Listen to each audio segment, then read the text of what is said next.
debu yang menempel pada sandalnya Laila itu lebih aku sukai dan bisa menyembuhkan daripada gilaku dibandingkan dunia seisinya.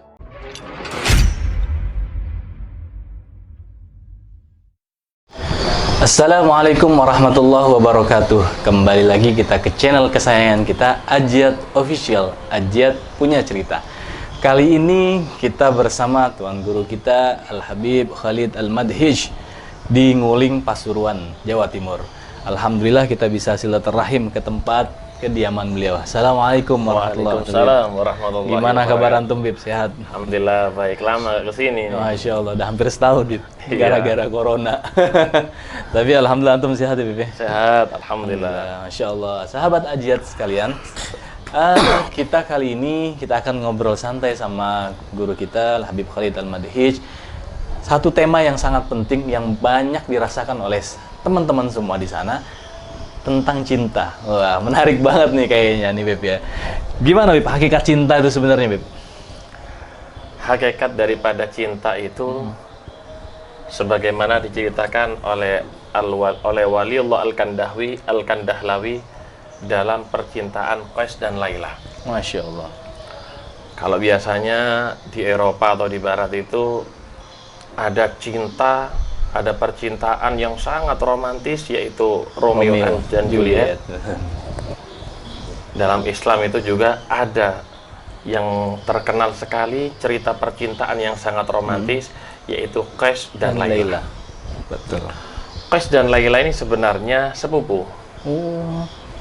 Qais cinta dengan Laila setengah mati.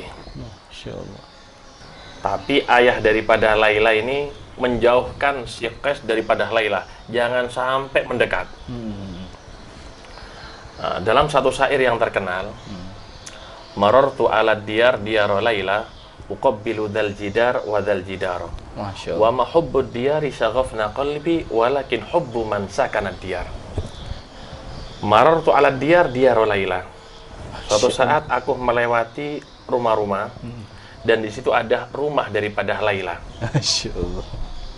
Uqabbilu dal jidar wa dal jidar. Kemudian aku ciumi dinding daripada rumah Laila. Mungkin orang mengira Qais ini gila mungkin. Gila kali. Kenapa? Dinding yang terbuat dari semen, yang terbuat dari pasir dicium oleh Si yang Qais. namanya Qais. Ya, orang yang tidak mengetahui perasaan atau isi hati, kerinduan, yang nggak bisa memahami isi daripada hati tersebut. Wa ma hubbud diyari syaghafna qalbi, katanya. Wa ma hubbud diyari syaghafna qalbi. Bukan rumah ini yang membuat aku ini cinta. Walakin hubbu man sakanad diyar. Tapi yang aku cinta ini adalah yang bersemayam di dalam rumah tersebut. Masya Allah. Nah, Al-Waliullah Al-Kandahlawi mengomentari daripada syair ini mengatakan seharusnya cinta yang tulus baik kepada Nabi, kepada ulama seperti cintanya Qais kepada Laila. Bukan cuma cinta kepada Lailanya, cinta kepada rumahnya Laila, cinta kepada dindingnya Laila. Bahkan seandainya Laila ini punya binatang piaraan, kalau cinta yang tulus juga mencintai daripada binatang piaraannya. Itu cinta yang sangat tulus dan istimewa. Memang cerita daripada Qais dan Laila ini istimewa. Si Qais ini pernah sampai tergila-gila dengan Laila, bahkan gila. Dalam buku-buku kita baca sampai ada cerita apa? Laila Majnun. Laila Majnun. Sebenarnya yang benar cara membacanya bukan Laila Majnun, karena Laila ini kalau dalam ilmu nahwu muannats, perempuan. Laila ya Majnuna. Sebenarnya yang benar dalam pelafatannya Majnun bi Laila, orang yang tergila-gila dengan Laila. Nah, ketika si siapa namanya si Qais ini gila, ayahnya bingung gimana caranya mengobati ini. Qais kemana? Saya harus mencari tabib, saya harus mencari dokter. Akhirnya ingat si siapa namanya ayah daripada Laila, Syekh Mutawalli Asy-Sya'rawi. Beliau ada buku kecil gitu, Mudzakirah gitu. Di situ beliau menceritakan orang-orang yang apa namanya, yang berdoa di hadapan Ka'bah diijabah, dikabulkan doanya oleh Allah. Akhirnya dibawa ini siapa namanya, si Qais oleh ayahnya, Qais bin Malu.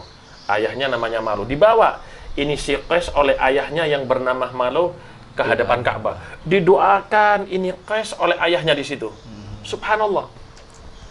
Allah Subhanahu wa taala memberikan kesembuhan kepada Qais. Sampai sembuh ini Qais. Ketika Qais ini ditanya, ketika sembuh ditanya. Ditanya oleh seseorang. Alailatun turidu amid dunya wa ma fi tawayaha. Qala Qais, ghubarun min turabini 'aliha aladdu ila nafsi wa ashfali balwaya. Ketika sembuh Qais ditanya, wahai Qais, ketika kamu sembuh saat ini, apakah kamu masih menginginkan Laila atau dunia seisinya? Dunia seisinya ya semuanya sudah. Ya. Jadi Laila seorang dibandingkan dunia seisinya. Masih milih siapa kamu wahai Qais? Sudah sembuh itu, Beb? Sudah sembuh itu sudah. Nah, si Qais menjawab, Gubarun min turabini aliha aladdu ila nafsi wa ashfali balwaha. Debu yang menempel pada sandalnya Laila itu lebih aku sukai dan bisa menyembuhkan daripada gilaku dibandingkan dunia seisinya. Lihat, cinta yang tulus seperti itu. Sampai seperti itu. Sampai kayak gitu, Beb? Iya, sampai seperti itu cintanya Qais kepada Laila. Nah, Bib, nyambung dari cerita Qais yang antum ceritakan tadi, itu luar biasa banget cintanya Qais sama Laila itu bener-bener fenomenal banget gitu ya.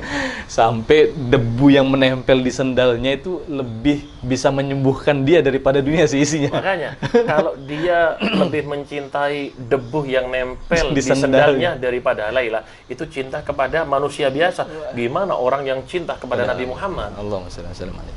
Qais dan Laila ini ceritanya ini nyata atau enggak, Bib, sebenarnya? Qais bin Laila ini bukan cuma sekedar dongeng. Bukan cuma sekedar cerita fiktif. Ini cerita yang sudah melegenda, legend ini sudah ceritanya. Semua orang-orang yang membaca kitab, saya yakin mengetahui siapa Qais dan Laila. Ceritanya memang sangat istimewa, Ustaz Riyad. Sangat istimewa. Banyak lagi cerita daripada tentang Qais bin Laila. Gimana selanjutnya nih? Penasaran begini. Qais bin Malu ini seorang penyair. Oh, awalnya penyair. Seorang penyair. Orang Arab itu paling senang dengan syair-syair. Benar-benar. Paling senang dengan syair-syair. Makanya syair itu hampir seperti sihir, bisa menyihir daripada hati seseorang. Benar-benar. Dahsyatnya daripada syair tersebut. Benar-benar. Begitu Satria. Nah, begini. Suatu saat siapa namanya Qais ini ingin melanglang buana, ingin mengembara untuk mencari harta. Kenapa? Dia berpikir dia hidup ada di desanya, nggak ada pemasukan tiap harinya. Benar. Ya seperti musim corona ini, pemasukan sulit, susah. Umroh lagi tutup, masih belum buka ini umrohnya ajian. Mudah-mudahan buka ini bentar lagi. Orang-orang kita ajak lewat ajian nanti. Yes. Jadi suatu saat berinisiatif Qais ini untuk keluar dari desanya dan mencari penghidupan. Nggak ngomong ini si siapa namanya Qais kepada Laila kalau mau melanglang buana. Sembunyi-sembunyi ini Qais untuk pergi dan keluar dari desanya. Tapi apalah daya, kalau cinta sudah bersemayam dalam hati, seakan-akan seperti memberikan info gitu, memberikan info. Tahu tiba-tiba ini si apa namanya Laila, kalau Qais ini mau pergi. Akhirnya seperti kegap gitu si siapa namanya? Qais. Si Qais. Makanya dalam syair yang terkenal kan ada, walamma talaqaina ala safhi ramatin. Dan ketika kami bertemu di bawah safhiri asfalul jabal, di bawah gunung. Roma ini maudhi fil badiyah, tempat yang ada di tempatnya Badui begitu, tempatnya Badui sana. Jadi ketemu ada di bawah gunung begitu. Nah, ketika kegap ini si siapa namanya? Qais. Qais. Laila berkata, ila aina anta dhahibun? Kemana kamu mau pergi wahai Qais? Qais yang sudah kegap dengan Laila akhirnya berkata, uridu an usafira li ansura syi'ri wa abhath an rizki. Ya, aku ingin pergi, aku ingin cari rezeki dengan menjual dengan menyebarkan daripada syair-syairku. Aku ingin menjual daripada syair-syairku agar aku mendapatkan imbalan daripada harta. Kemudian Laila bertanya kepada si Qais, "Mata syata'ud? Kapan kamu akan pulang wahai Qais?" Kata Qais, "Ya nggak tahu aku kapan akan pulang. Ya bisa sebulan, 2 bulan, ya nggak tahu, bisa nggak balik," katanya. Akhirnya dengan berat hati si Laila sudah tidak bisa menghalangi kepergian daripada Qais. Akhirnya pergi itu Qais, pergi untuk menjual daripada syairnya gitu San. Akhirnya setelah dapat uang begitu, pulang ini Qais. Sebenarnya bukan begitu. Hati Qais ini sebenarnya tidak bisa membohongi cintanya kepada Laila. Masya Allah. Nggak bisa. Hati itu membohongi nggak bisa. Jadi nggak bisa lama. Mungkin lisan ini bisa berbohong, mata ini bisa berdusta dengan melirik, tapi hati ini nggak bisa dibohongi. Kalau sudah cinta, nggak bisa dibohongi. Balik lagi gitu Qais. Balik lagi Qais kepada Laila. Ketika balik itu Qais mendapatkan ujung jari daripada Laila ini warnanya merah. Jadi lanjutan dari syair tadi itu, wajatu bananal amiriyati ahmaro. Laila ini dari suku Amiriyah. Katanya Qais, aku mendapatkan ujung jari daripada Laila ini warnanya merah. Merah itu kenapa, Bib? Maksudnya karena dia merah itu? Nah gini, tanda merah itu. Ujung jari perempuan warna merah itu kalau di bangsa Arab dulu itu, nggak tahu sekarang ya. Mereka itu dulu kalau ujung jarinya merah berarti sudah menerima pinangan orang lain. Gitu. Jadi Qais ini seakan-akan terkejut karena sama-sama cinta, sama-sama senang, ternyata Laila ini seperti mengkhianati daripada cintanya karena menerima daripada pinangan orang lain. Ya Allah. Nah, ketika Qais mengetahui Laila ini dipinang oleh laki-laki lain, Qais seperti marah begitu. Khadab tilka fa ba'da firaqina. Kamu menerima pinangan orang lain setelah berpisah denganku, wahai Laila, katanya. Sakit hati dah. Sakit hati begitu. Terus sakit hati begitu si Qais ini. Seakan-akan si Laila ini mengkhianati cintanya. Nah, setelah tahu ketika Qais pulang terus ngelihat tangannya Laila itu jadi merah semua, itu reaksinya gimana jadinya? Ketika si Qais mengetahui ujung jarinya Laila merah, karena dikira menerima pinangan laki lain, langsung Qais berkata, "Khadab tilka fa ba'da firaqina." Kamu menerima pinangan orang lain setelah kita berpisah? Si Laila menjawab, "Qalat ma'adzallahi dzalika." Enggak, itu enggak mungkin terjadi karena aku sudah terlanjur cinta kepada kamu. Terus dia pakai itu? Nah, akhirnya diceritain biar enggak gagal paham kan sekarang banyak orang gagal paham. Diceritain sama Laila. Walakinnani lamma wajadtuka rahilan bakaitu daman hatta balaltu bithar. Jadi ketika engkau pergi meninggalkan aku saat itu, tidak henti nih kedua mata meneteskan daripada air mata. Sampai seakan-akan air mataku ini mengering. Air mata ini mengering, tidak lagi meneteskan air mata dan darah yang menetes. Allahu Akbar. Famasahtu bi atrafil banani madami'i. Fasarat khidaban fil yadaini atau fil akufi kama tara. Akhirnya ketika yang menetes itu darah, aku usap dengan ujung jari sehingga ujung jariku itu kelihatan warnanya merah seakan-akan menerima pinangan daripada laki lain. Dari cerita Qais dan Laila ini, apa sih Bib yang bisa kita ambil pelajaran hikmahnya dari cerita kisah cinta Qais dan Laila ini? Terus gimana sih kita mengaplikasikan cinta kita ini kepada Nabi Muhammad SAW dan para keturunan zuriyahnya itu, bisa nggak kita bisa mengaplikasikan kayak cintanya si Qais sama Laila kayak gitu, Beb? Jadi yang kita ambil pelajaran daripada cintanya kisah cinta Qais dan Laila itu, ya orang itu kalau sudah cinta tutup mata sudah. Apapun yang dilakukan oleh orang yang kita cintai, ya kita pokoknya cinta. Dia melakukan A, ya kita cinta. Berarti kalau kita ini cinta kepada seseorang, kita harus cinta kepada semua yang berhubungan dengan orang tersebut. Seandainya kita cinta kepada Nabi, kita juga cinta kepada yang berhubungan dengan Nabi.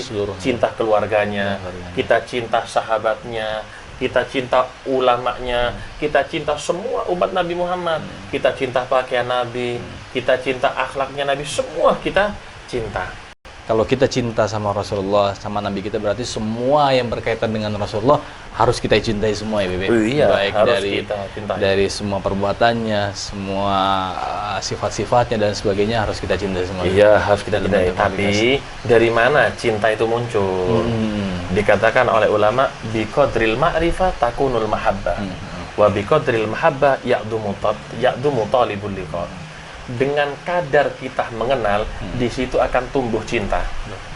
Anak-anak jomblo sekarang ini nggak mungkin langsung cinta dengan perempuan, kecuali dia kenalan terlebih dahulu. WhatsApp sampai malam nggak tidur, dilihat IG-nya, macam-macam. Benar. Ketika kita cinta kepada Nabi, nggak mungkin tiba-tiba datang itu cinta. Benar. Kita harus perlu ma'rifah, perkenalan. Gimana caranya mengenal? Ya kita pelajari ilmunya Nabi Muhammad. Kita belajar kepada guru-guru, kita belajar kepada para habaib, para ulama, kita datang di majelis-majelis mereka, karena ilmu yang disampaikan di majelis-majelis itu semuanya bersumber daripada Rasulullah SAW. Semakin kita mengenal, di situ muncullah yang namanya cinta. Cinta itu tumbuhnya sesuai dengan kadar kita mengenal. Seandainya kita mengenal Nabi itu 10%, ya cintanya 10%. Kadarnya kita berapa, ya di situ kita akan mendapatkan cinta. Jadi kalau kita mengatakan cinta, tapi tidak mengenal Nabi Muhammad, ya itu bohong. Biqadril ma'rifah takunul mahabbah. Sesuai dengan kadar kita mengenal, di situ akan tumbuh juga kadar cinta kepada Nabi Muhammad. Wa biqadril mahabbah ya'dumu talibul liqa. Dengan kadar cintanya kita kepada seseorang, besar keinginan kita untuk bertemu. Betul. Ketika orang itu cintanya tinggi kepada Nabi, dalam cintanya, ya keinginan untuk bertemu semakin besar. Seperti anak-anak zaman sekarang begitu, keinginan untuk bertemu dengan yang dicintai, ya begitu juga kepada Rasul Shallallahu Alaihi Wasallam. Jadi begitu Syariah. Jadi memang cinta kepada Rasulullah SAW berarti kita harus tahu dulu ya Bebe. Iya, mengenal dulu Rasulullah. Gimana cara kita mengenal Rasulullah? Ya tadi dengan mempelajari sirah sejarah-sejarahnya Nabi, ngikut majelis-majelis dan lain sebagainya. Sebenarnya sekarang ini kan banyak media-media apalagi zaman modern ini kan ada banyak sekali media-media yang bisa membawa kita lebih kenal kepada Nabi Muhammad SAW. Apalagi ada live streaming, majelis dan sebagainya di YouTube segala macam. Harusnya saat ini lebih besar bisa menumbuhkan rasa cinta kita kepada Rasulullah SAW. Jadi kita ini kalau dulu itu belajar harus datang ke rumah-rumah ulama, dan memang itu yang bagus. Cuma ketika kita uzur jaraknya jauh, nggak ada salahnya kita dengan membuka streaming, membuka pengajian mereka lewat medsos. Jadi medsos ini jangan kita gunakan cuma untuk baca koran, baca berita, melihat kejadian, gosip. Lebih dari, apalagi gosip itu dapat dosa juga. Lebih dari itu kita gunakan untuk menambah daripada pengetahuan ilmu kita dalam agama. Jadi bisa kita gunakan medsos seperti itu menambah daripada ilmu agama. Tapi hati-hati, dipilah-pilah. Nanti hati-hati salah kita mengambil ilmu dari sana. Itu aja sarannya. Terima kasih. Baik sahabat Ajat semua. Alhamdulillah kita sudah mendapatkan banyak ilmu dari guru kita tentang cinta dan kisah cintanya Qais dan Naila, dan tentunya ada banyak sekali hikmah yang bisa kita ambil daripada kisah tersebut. Mudah-mudahan dengan kisah ini bisa menambahkan juga rasa cinta kita kepada baginda Rasulullah SAW. Terima kasih Habib Khalid, mudah-mudahan berkah ilmunya buat sahabat Ajat semua tentunya. Jangan lupa mampir kalau ke arah sini. Insya Allah, siap. Jangan lupa nguling, ini daerah nguling. Oke sahabat Ajat, terima kasih. Sampai jumpa lagi di lain waktu dan di kesempatan yang lain. Assalamualaikum warahmatullahi wabarakatuh. Waalaikumsalam.